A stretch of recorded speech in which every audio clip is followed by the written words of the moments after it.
Казвам се Яна Рупева и се занимавам с корпоративните партньорства в Фондация Конкордия България.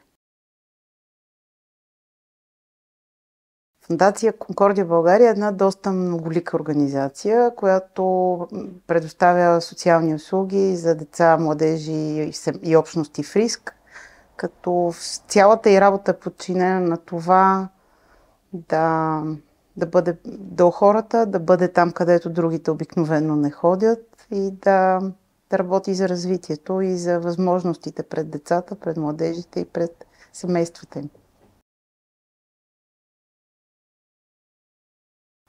Основният признак, по който се включват децата в нашата програма, са деца, които по един или по друг начин са поставени пред риск. Най-често това е риск от бедност, риск от глад много често, риск от изолация, риск от това да няма достъп до образование, до здравни грижи.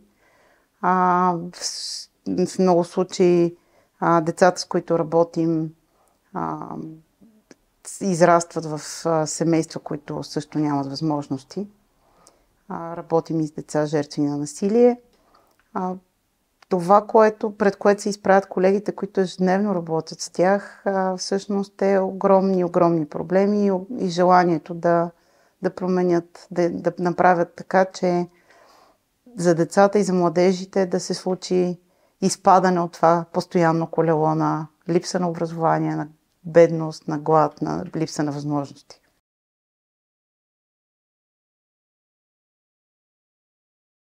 Екипа на организацията е доста сериозен, изграден от професионалисти, социални работници, педагози, психолози, здравни работници и разбира се много други. Като всъщност идеята е, че хващаме целият комплекс от нужди, които и така се опитваме да работим за това да подкрепим децата и младежите от всички гледни точки.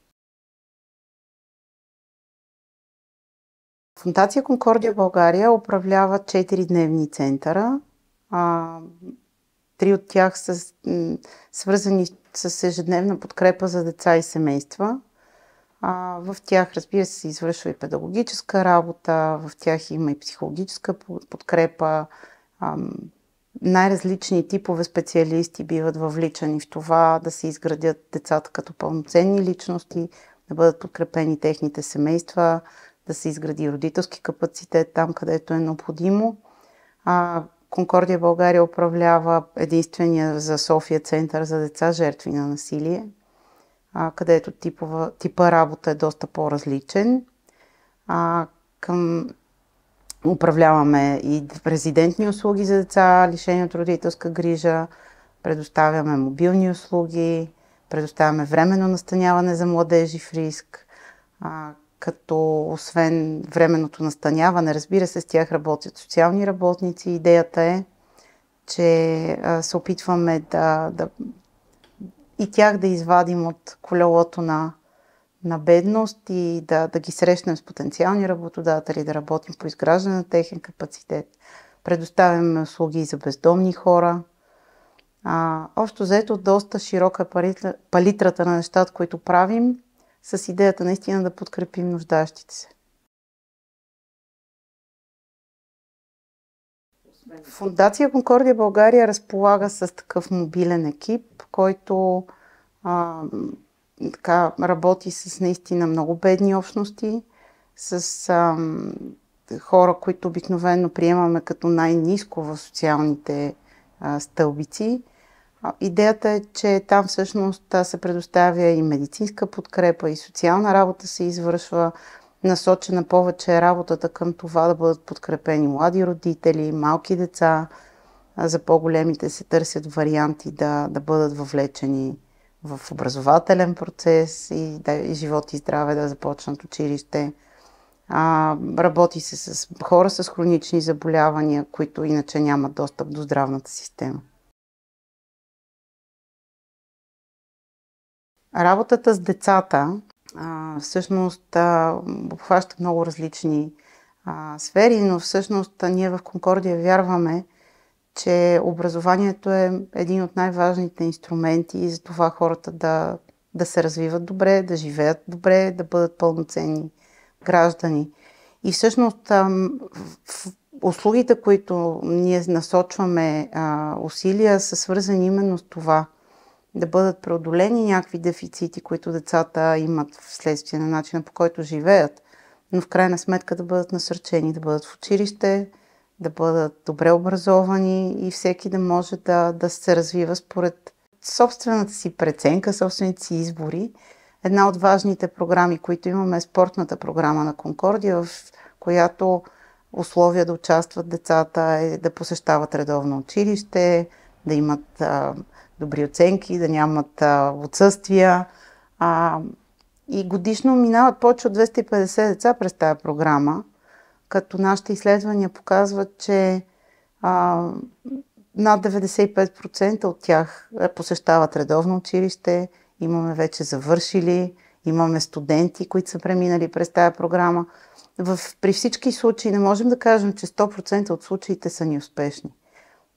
Но факт е, че процента на успеваемост е много голям, защото колегите, които работят това, го работят с много желание.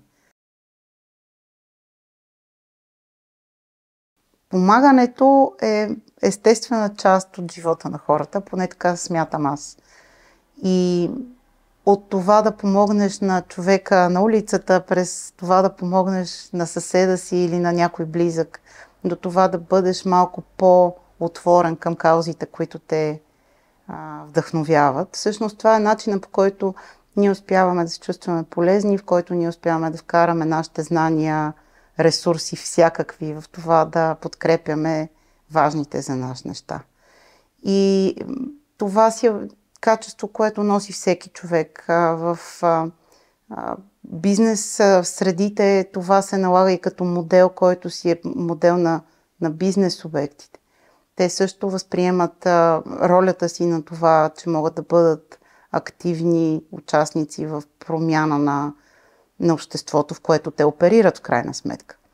И всъщност помагането, колкото повече хора и бизнес субекти помагат, всъщност толкова повече ние създаваме среда, в която може да се живее по-добре. Фондация Конкордия България работи много сериозно с доброволци. Разбира се, то е обвързано с различни, отчитайки нашата специфика на работа. Работата с деца не предполага еднократни актове на милозливост, предполага наистина съсредоточаване в това да изградиш връзка, да бъдеш постоянен. Така че да, имаме доброволци, но специално по отношение на работата с деца, те са доста така, сериозно подбирания. Иначе, разбира се, има доброволци, които се включват в различни наши активности, в публични събития, които правим, участват с нас на базари или в кампании. Така че да, работим с доброволци сериозно. Мисля, че в България има много сериозно желание да се полага доброволен труд. Има много сериозно разбиране за това каква е нуждата. Разбира се, ние тепърва се учим как се случват тия неща. Ние все още нямаме закон за доброволчеството.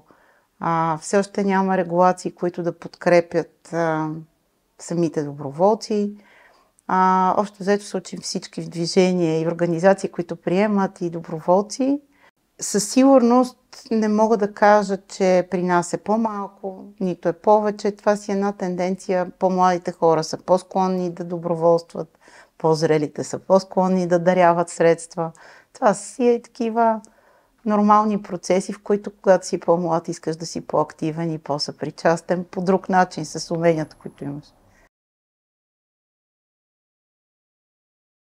Ние активно работим с бизнеса, който оперира в България. Това са и български и международни компании. Да, бизнеса категорично има ангажимент към каузите на децата и младите хора.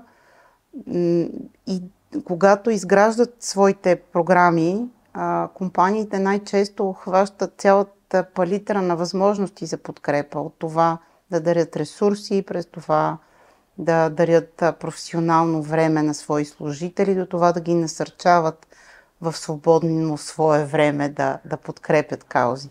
Така че със сигурност българския бизнес е много сериозен партньор на Фондация Конкордия и не само на нас, на организации, гражданските организации по принцип в България.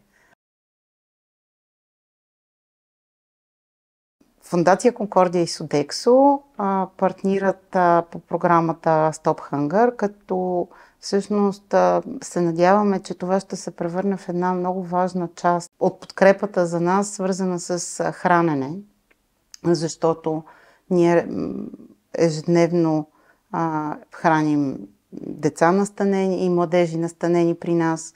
Паралелно с това има подкрепа за бездомни хора. Седмично се приготвят над 800 порции храна.